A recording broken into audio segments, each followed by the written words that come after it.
మన ప్రభు అయిన యేసుక్రీస్తు నామములో మీకు శుభములు తెలియజేయుచున్నాను.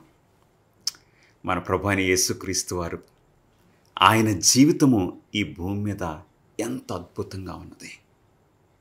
నిజంగా మన ప్రభు అయిన యేసుక్రీస్తు వారి యొక్క జీవితాన్ని ఒక్కసారి మనం మార్కు సువార్తలో గమనించినట్లయితే, మార్కు యొక్క కన్నుల ద్వారా, ఆయన రాతల ద్వారా మన ప్రభు అయిన యేసుక్రీస్తు వారిని చూస్తే, ప్రభు అయిన యేసుక్రీస్తు వారు constantly under the demand of the multitudes, ఆ జన సమూహములు ఆయన మీద పడుచున్నారు, ఆయన చుట్టూ ఉన్నారు. ప్రశ్న కలగొచ్చు మనకి, ఎందు గురించి ఈ జన సమూహములు ఆయన కూడా ఉన్నారు? ఎట్లా ఉన్నారంటే, మార్కు సువార్త 3వ అధ్యాయము 20వ వచనంలో ఆ జన సమూహంలో డిమాండ్, వారు ఆయన చుట్టూ ఉన్నారు. ఎలా ఉన్నదో మార్కు సువార్త 3వ అధ్యాయము 20వ వచనంలో ఒక చక్కటి విషయము మార్కు మనకు రాస్తూ ఉన్నాడు. ఆయన ఇంటిలోనికి వచ్చినప్పుడు జనులు మరలా గుంపు కూడి వచ్చిరి గనుక భోజనము చేయుటకైనను వారికి వీలు లేకపోయాను. హల్లెలూయా. అంటే ప్రభువైన యేసుక్రీస్తు వారు ఈ భూమి మీద ఆయన పరిచర్య ఎంత బిజీగా ఉన్నది, భోజనం చేయటానికి కూడా వీలు లేదు. ఎందు గురించి ఆయన చుట్టూ ఇలాంటి ప్రజలు? ఎందుకో మనకు బాగా తెలుసు. మార్కు సువార్త 1వ అధ్యాయము 22వ వచనంలో, no one preached like him. Yesayya వలె ఎవరు బోధించలేకపోయారు.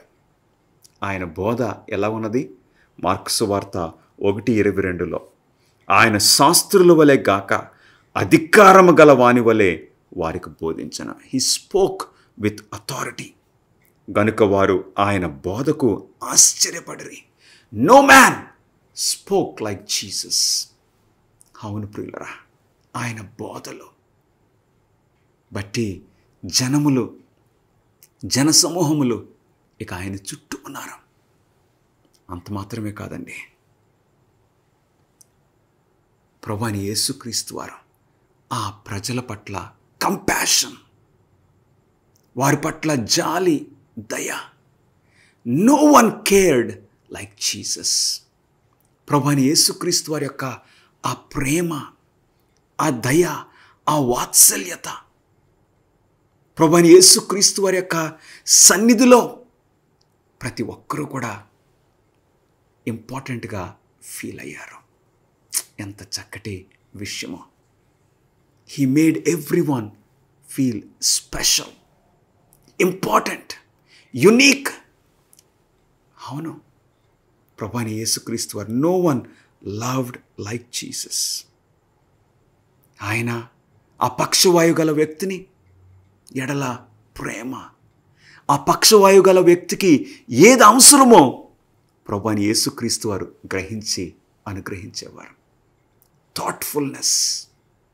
అవును, ఆ స్టోరీలో మార్కు సువార్త 2వ అధ్యాయంలో ఆ పక్షవాయు గల వ్యక్తి ఒక్క మాట మాట్లాడలేదు, లేక ఆయన తీసుకుని వచ్చిన ఆ 4 స్నేహితులు ఒక్క మాట మాట్లాడినట్టు మనకు రికార్డు లేదు. Jesus nose. వావ్, మన హృదయాల్ని అర్థం చేసుకునే ఒక నాథుడు మనకు దొరికాడు. మనల్ని గౌరవించే, మనల్ని ఆదరించే ఒక నాథుడు మనకున్నాడని ప్రజలు ఆయన చుట్టూ ఉండేవారు. నిస్సహాయుడైన పక్షవాయువు వ్యక్తిగా అంటే ఆ వ్యక్తి ఏంటి? లేక సుంకర్లు మత్తయిని ఒక శిష్యునిగా ఆయన టీంలో చేర్చుకున్నారు. ఇంకా సుంకర్లందరూ కూడా అనేక మంది, వారికి అర్థమైంది he is different. Yes friends, Jesus is different. ప్రభువైన యేసుక్రీస్తు వారు నీ జీవితంలో he can make a difference for you. ప్రభువైన యేసుక్రీస్తు వారిని నీవు ఆహ్వానించినట్లయితే నీ హృదయంలోనికి అంగీకరించినట్లయితే ఈరోజే నీకు ఒక క్రొత్త ప్రారంభమును అనుగ్రహించగలరు. ఈరోజే నీ పాపాలు క్షమించగలరు. ఆ చెడు అలవాట్ల మీద నీకు విజయము అనుగ్రహించగలరు. అవును ప్రియులరా, ఆయన చేపలు పట్టే వాళ్ళని పిలిచినప్పుడు, సుంకర్ని పిలిచినప్పుడు, వారు ఆ పిలుపును స్పందించినప్పుడు వారి జీవితాలు మారినవి. అవును, వారి స్పీచ్, వారి యొక్క మాటలు మారిపోయాయి. అవును ప్రియులరా, వారి యొక్క ఆలోచనలు మారినవి. అంటే ఒక్కసారి పర్ఫెక్ట్ అవ్వలేదు. దేవర్ ఆన్ ఏ ట్రాన్స్ఫర్మేషన్ ప్రాసెస్. గమనిస్తున్నారా? ప్రభువైన యేసుక్రీస్తు వారి దగ్గరికి మనం వచ్చినప్పుడు, మన జీవితాలని ఆయన చేతుల్లో పెట్టినప్పుడు చేంజ్ ఖచ్చితంగా నీ జీవితంలో మార్పు వస్తుంది. ప్రభువైన యేసుక్రీస్తు వారు ఆ దయ చూపించడం, ఆయన సమాజ మందిరంలో ప్రవేశించినప్పుడు ఊచ చేయగల ఒక వ్యక్తి వెంటనే స్వస్థపరుస్తున్నారు. దయ్యములు పట్టిన వారిని ప్రభువైన యేసుక్రీస్తు వారు స్వస్థపరుస్తున్నారు. ఆయనకు కష్టమైంది ఏదీ లేదే, ఆయనకు అసాధ్యమైంది ఏదీ లేదు. అందుకే జనసమూహములు ఆయన చుట్టూ ఉంటున్నారు. అలాగని ప్రభువైన యేసుక్రీస్తు వారికి అంతా బాగానే ఉంది లేదు ప్రియులరా. ఆయన చుట్టూ ప్రజలు ఇంత చక్కగా ఆనందంతో ఉంటుంటే మిస్అండర్స్టాండింగ్స్, ఆయనకు వ్యతిరేకంగా మనం చూసాం. ఎవరో అపార్థం చేసుకున్నారు. మత్తయి సువార్త 10వ అధ్యాయం 36వ వచనంలో నీ శత్రువులు ఎక్కడి వస్తారంటండి? మన ఇంట్లో నుండే. ఆయన ప్రభువైన యేసుక్రీస్తు వారి యొక్క కుటుంబ సభ్యులు ఆయనను అపార్థం చేసుకున్నారు, ఆయన నిందించారు. ఏమన్నారు? మార్కు సువార్త 3వ అధ్యాయము 21వ వచనంలో ఆయన ఇంటివారు సంగతి విని ఆయన మతి చలించి ఉన్నదని చెప్పి, ఆయన మతిపోయింది, పిచ్చోడైపోయాడు అని ప్రభువైన యేసుక్రీస్తు వారి మీద నిందేస్తున్నారు. ఆ శాస్త్రులు వచ్చి ఈయన అద్భుత కార్యాలన్నీ సాతాను శక్తితో చేస్తున్నాడు అంటున్నారు. అవును ప్రియులరా, జూన్ నెల 16వ తేదీ 1858వ సంవత్సరంలో అమెరికా దేశం యొక్క ప్రెసిడెంట్ గారు అబ్రహాం లింకన్ గారు ఆయన ఒక స్పీచ్ ఇచ్చారు. ఆ స్పీచ్ చాలా ఫేమస్గా ఉంటుంది. ఆయన ఇచ్చిన ఆ స్పీచ్ ఏంటో తెలుసా? దానికి టైటిల్ హౌస్ డివైడెడ్. ఒక ఇల్లు విడిపోతే ప్రభువైన యేసుక్రీస్తు వారు యొక్క మాటల నుండి ఆయన ఈ స్పీచ్ తీసుకున్నారు. మార్కు సువార్త 3వ అధ్యాయము 24వ వచనంలో ఒక రాజ్యము తనకు తానే విరోధముగా వేరుపడిన ఎడల ఆ రాజ్యము నిలువనేరదు. అబ్రహాం లింకన్ గారు హౌస్ డివైడెడ్, ఒక ఇల్లు వేరైపోతే అంటే ఆయన ఈ వాక్యం మీద ఆ స్పీచ్ తయారు చేసుకుని ఇచ్చేసరికి గ్రేట్ రెస్పాన్స్. అవును, ఏమన్నారు? ఒక ఇంట్లో కొంతమంది బానిసలుగా, కొంతమంది స్వేచ్ఛగా కుదరదు. అవును, ఆ టైంలో ఆ బానిసత్వము అమెరికా దేశంలో ఉన్నది.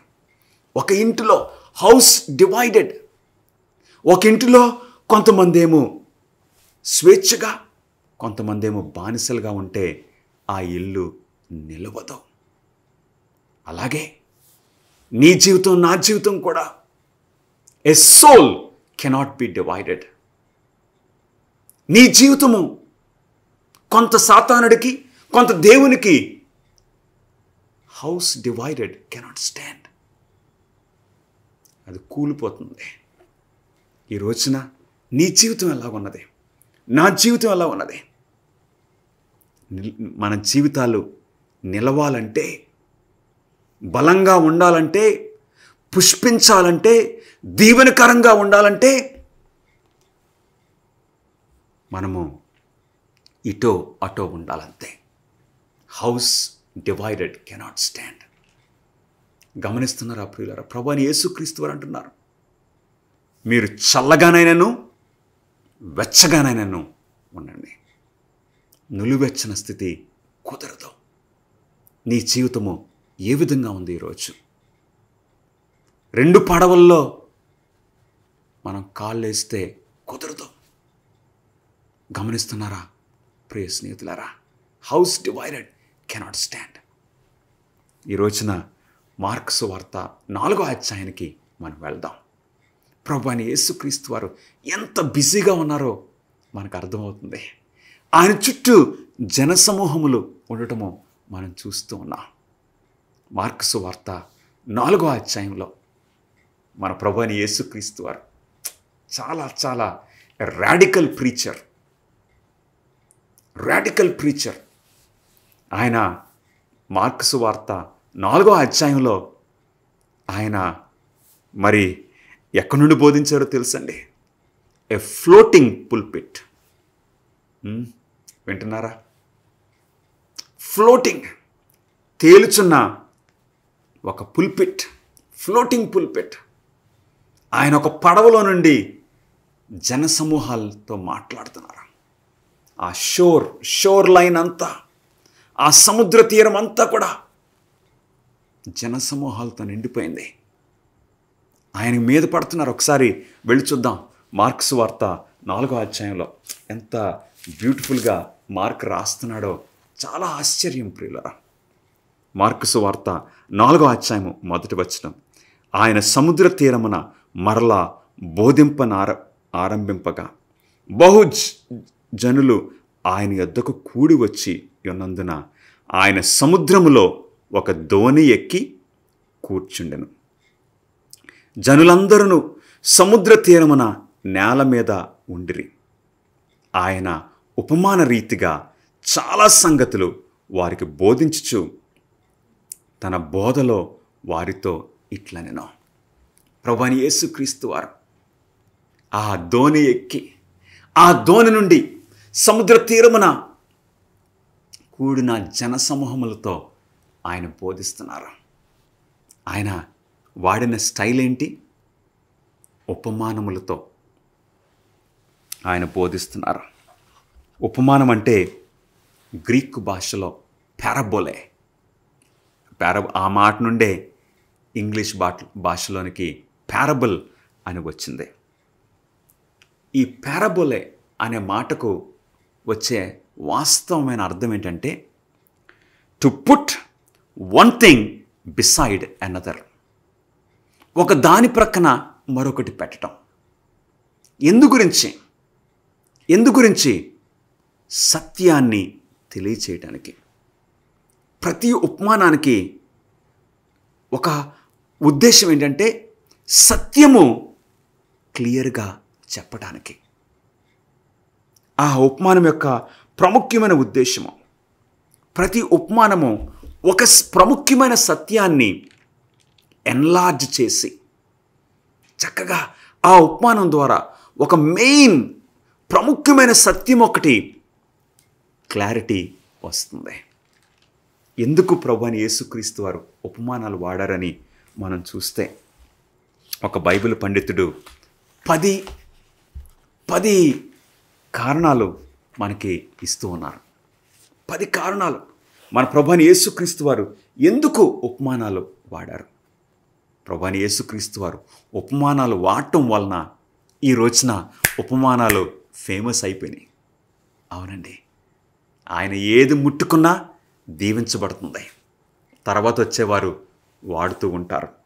ఉపమానాలు ఎందుకంటే తెలిసిన విషయాల్ని వాడుచు తెలియని విషయాలు అర్థం చేసుకోవడానికి ఉపమానాలు ఉపయోగపడతాయి. ఈ ఉపమానాల ద్వారా మానవులను దేవునితో కనెక్ట్ చేయాలని ప్రభువైన యేసుక్రీస్తు వారు ఉద్దేశించారు. ఇహలోక విషయాలు, భూ సంబంధమైన విషయాలు ద్వారా పరలోక సంబంధమైన హెవెన్లీ థింగ్స్ని గ్రహించడానికి ఉపమానాలు సహాయపడతాయి. అవును, ఈ ఉపమానాల ద్వారా పరలోకపు విషయాలు ప్రజలు గ్రహించడానికి, దేవుని విషయాలు గ్రహించి వారి జీవితాల్లో అవలంబించుకోవడానికి ఉపమానాలు సహాయపడతాయి. ఈ ఉపమానాల ద్వారా ఆ బోధలు వినేవారు సత్యంలో స్థిరపడిపోతారు. 5వది, ఉపమానాలు an effective method of instruction. అవును, ఉపమానాల ద్వారా, ఆ కథల ద్వారా సత్యాన్ని సులువుగా ఇతరులకి మనం చెప్పవచ్చు. 6వది, ఈ ఉపమానాల ద్వారా ప్రజలు అనుకోని అంటే వినటానికి ఇష్టపడని విషయాలు కూడా వారు గ్రహించటానికి ఉపమానాలు సహాయపడతాయి. ఉదాహరణకు నాతాను ప్రవక్తకు దేవుడు ఏం చెప్పారండి? దావీదు యొక్క తప్పును తెలియచేయమన్నారు. అప్పుడు నాతాను ప్రవక్త వెళ్ళి ఒక ఉపమానంతో దావీదుకు ఆ విషయాన్ని నువ్వు తప్పు చేసావని డైరెక్ట్గా చెప్పగలిగాడు. ఉపమానం లేకపోతే సత్యము హృదయానికి రీచ్ అవ్వదు. గమనిస్తున్నారా? 7వది, ఈ ఉపమానాల ద్వారా ప్రభువైన యేసుక్రీస్తు వారు ఆయనను వెంబడిస్తున్నారే, ఆయనను తప్పులు పట్టుకోవడానికి వెంబడిస్తున్నారే, ఆ గూఢచారులాగా ప్రతిసారి ఆ తప్పులు పట్టేవారికి ఈ ఉపమానాలు కొంచెం వారి మెదటికి పని చెప్తున్నాయి. అవును, ఈ ఉపమానాల ద్వారా పారబుల్స్ క్రియేట్ లాస్టింగ్ ఇంప్రెషన్స్. ఆ ఉపమానాలను బట్టి ఇక ఫర్ ఎగ్జాంపుల్ 4వ అధ్యాయంలో విత్తనాల గురించిన ఉపమానము ప్రభు సెలవిచ్చారు. విత్తనాలు చూసినప్పుడల్లా, విత్తనాలు నాటే ఒక వ్యక్తిని చూసినప్పుడల్లా ఆ ఉపమానము మనకు గుర్తొస్తుంది, ఆ సత్యాలు మనకు గుర్తొస్తున్నాయి. Lasting impressions. ఉపమానాల ద్వారా to appeal to a wide variety of hearers. అంటే వేరు రకాల ప్రజలను ఈ ఉపమానాల ద్వారా మన ప్రభువైన యేసుక్రీస్తు వారు సత్యానికి ఆకర్షించారు. అవును, ఈ ఉపమానాల ద్వారా to demonstrate God and truth in every association of life. అంటే ఈ జీవితంలో ఉన్న ఈ విషయాల్ని, ఇహలోక విషయాల్ని చక్కగా పరలోకపు విషయాలతో కనెక్ట్ చేసి వారు దేవుని గురించి జ్ఞాపకం వచ్చేలాగా, వారి యొక్క ఆలోచన శైలిని చక్కగా ఆత్మీయ విషయాల వైపు నడిపించినట్లు ప్రభువైన యేసుక్రీస్తు వారు ఈ ఉపమానాలని వాడారు. ఆ రోజు ఆ సముద్రం ఒడ్డున ప్రభువైన యేసుక్రీస్తు వారు గలిలయ సముద్రం ఒడ్డున ప్రభువైన యేసుక్రీస్తు వారు ఆ ఫ్లోటింగ్ పుల్పిట్ వాడి చెప్పిన ఉపమానము ఏంటో మనం చూద్దాం ప్రియులారా. మార్క్స్ వార్త 4వ అధ్యాయము 3వ వచనము. వినుడి, ఇదిగో విత్తువాడు విత్తుటకు బయలు వెళ్ళను. విత్తనాలు నాటడానికి ఒక వ్యక్తి, వ్యవసాయం చేసుకునే వ్యక్తి వెళ్ళాడు. వాడు విత్తుచుండగా కొన్ని విత్తనములు త్రోవ పక్కన పడెను. పక్షులు వచ్చి వాటిని మృంగివేశను. 5వ వచనం. కొన్ని చాలా మన్ను లేని రాతి నేలను పడెను. అక్కడ ఉన్న లోతుగా ఉండనందున అవి వెంటనే మొలిచెను గాని సూర్యుడు ఉదయింపగానే అవి మాడి వేరు లేనందున ఎండిపోయాను. 7వ వచనం. కొన్ని ముండ్ల పొదలలో పడెను. ముండ్ల పొదలు ఎదిగి వాటిని అణిచివేశను గనుక అవి ఫలింపలేదు. 8వ వచనం. కొన్ని మంచి నేలను పడెను. అవి మొలిచి పెరిగి ముప్పదంతులుగాను, 60దంతులుగాను, 100 ఫలించెను. వినుటకు చెవులు గలవాడు వినుగాక అని చెప్పాను. గమనిస్తున్నారా? చక్కటి స్టోరీ. మన ప్రభువైన యేసుక్రీస్తు వారు ఈ ఉపమానం గురించి, ఈ విత్తనాల గురించి తెలియజేశారు. అవును, ఈ విత్తనాల గురించి మనం ఆలోచిస్తే ఆ విత్తనాలు నాటే ఆయన. ఆ విత్తనాలు చల్లినప్పుడు అవి 4 స్థలాల్లో పడ్డాయి. 4 స్థలాల్లో. అవును, కొన్ని దారిలో, కొన్ని రాతి నేలను, కొన్ని ముండ్ల పొదల్లో, కొన్ని మంచి నేలను. అంటే ఈ విత్తనం అంటే దేవుని వాక్యము. అవును ప్రియులారా, మనం ఎప్పుడు కూడా we cannot be selective. Especially దైవ సేవకులు వారు వింటారా లేదా అని మనం చూసుకుని బోధించటం కాదు. We have to preach. యెషయా గ్రంథము 32వ అధ్యాయము 20వ వచనంలో ఒక చక్కటి సత్యము దేవుడు మనకు అనుగ్రహిస్తున్నారు. యెషయా 32:20, సమస్త జనముల యొద్దను విత్తనములు చల్లుచు ఎద్దులను గాడిదలను తిరగనిచ్చు మీరు ధన్యులు. సమస్త జనముల యొద్ద ఎవరైతే విత్తనాలు నాటుతారో సమస్త జనముల యొద్ద అంటే అందరికీ అందిస్తారో వారు ధన్యులు.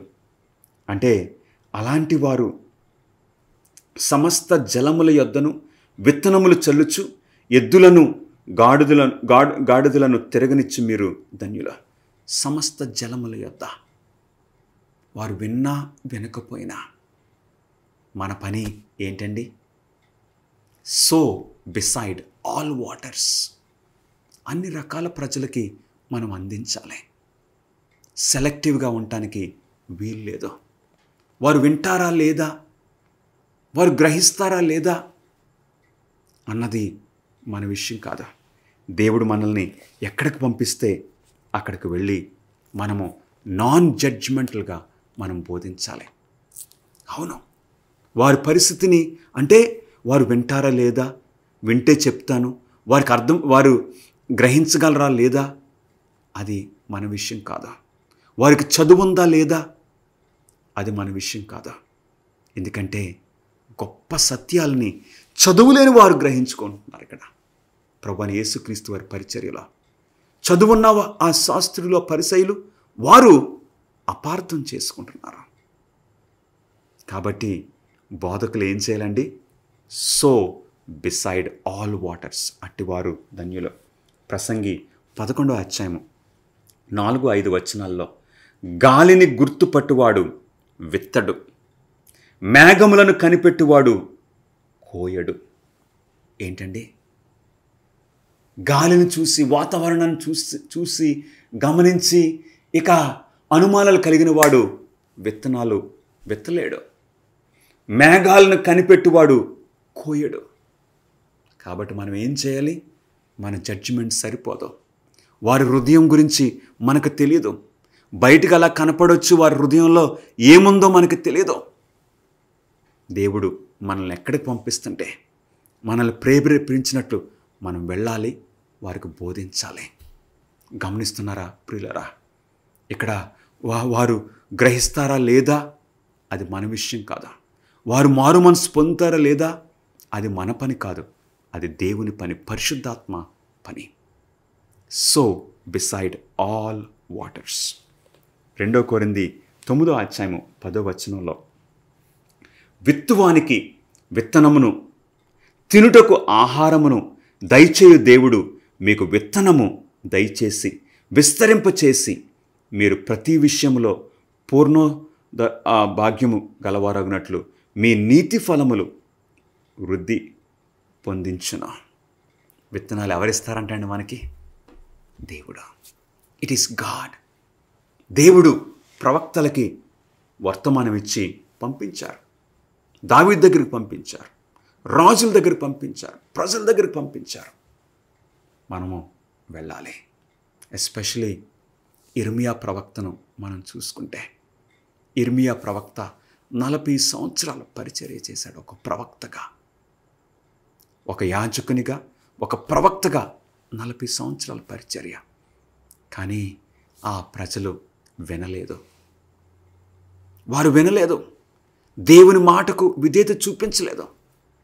అయినప్పటికీ ఇర్మియా ప్రవక్త తన పని చేయవలసినది. అందుకే ఇర్మియా ప్రవక్తను బైబిల్ పండితులు ఏమని పిలుస్తారండి? Weeping prophet. అవును, విలపించు ప్రవక్త. ఆయన మాట వినకపోయినా సరే దేవుడు అన్నారు, వారికి మీరు బోధించాలి, నీవు చెప్పాలి. మనకు తెలియదు ఎవరు మారు మనసు పొందుతారో, ఎవరి హృదయాలలో ఆ వాక్యం ఫలిస్తుందో మనకు తెలియదు. అవును, ప్రభువైన యేసుక్రీస్తు వారు కూడా he was sowing beside all waters. కొంతమంది అంగీకరించి ఆయన వెంబడించారు, కొంతమంది అంగీకరించలేదు. అయినా సరే ఆయన అందరికీ, ఎస్పెషలీ మన ప్రభువైన యేసుక్రీస్తు వారు, ఆయన ఒక శిష్యుణ్ణి ఆయన యొక్క టీంలో పెట్టుకున్నారు. ఆయన పేరేం పేరండి? ఇస్కరియోతు యూదా. ఇస్కరియోతు యూదా యేసయ్యను అప్పగిస్తాడు, అమ్మేస్తాడు అని యేసయ్యకు తెలుసా? తెలుసు. అయినా సరే ఇస్కరియోతు యూదాను ఆయన దగ్గరికి తీసుకున్నారు. ఇస్కరియోతు యూదాకు బాధ్యతలు ఇచ్చారు. ఇస్కరియోతు యూదా యొక్క పాదాలు కడిగారు. రొట్టె ద్రాక్షరసాన్ని అనుగ్రహించారు. Sowing beside all waters. మన ప్రభువైన యేసుక్రీస్తు వారు మనకు అనుగ్రహిస్తున్నారు. విత్తనం ఒక్కటే, కానీ 4 ప్రాంతాల్లో చల్లబడింది. అందులో 3 ప్రాంతాల్లో అంటే దారిన పడిన విత్తనాలు ఫలించలేదు, రాతి నేలను పడిన విత్తనాలు, ముళ్ళ పొదల్లో పడిన విత్తనాలు, వాటి వలన ఫలం లేకపోయింది. సక్సెస్ మంచి నేలను పడిన విత్తనాలు మాత్రమే. ప్రియ సహోదరుడా, సహోదరి, నీ హృదయము ఏ విధంగా ఉంది? ఒక దారి వలె ఉన్నదా? నీ హృదయము రాతి నేల వలె ఉన్నదా? ముళ్ళ పొద వలె ఉన్నదా? మంచి నేలను వలె ఉన్నదా? ప్రభువైన యేసుక్రీస్తు వారు మన హృదయాలను మంచి నేల వలె ఫలించే హృదయాలుగా, స్పందించి విధేయత చూపించే హృదయాలుగా ప్రభువైన యేసుక్రీస్తు వారు నీ హృదయాన్ని, నా హృదయాన్ని ఆయన నడిపించును గాక. ప్రార్థన చేసుకుందాం. ప్రభువా, మాతో మాట్లాడినందుకు మీకు స్తుతులు, స్తోత్రములు. యేసయ్య జీవితం మా ముందు పెట్టినందుకు వందనాలు ప్రభువా. మేము కూడా యేసయ్య వలె నాయనా ప్రభువా జీవించినట్లు, ఇతరులను ప్రేమించినట్లు, క్షమించినట్లు, ప్రభువా అందరినీ ఆదరించినట్లు మీ కృప మాకు అనుగ్రహించమని యేసుక్రీస్తు నామములో అడిగి వేడుకొంచున్నాం తండ్రి. Amen. God bless you friends.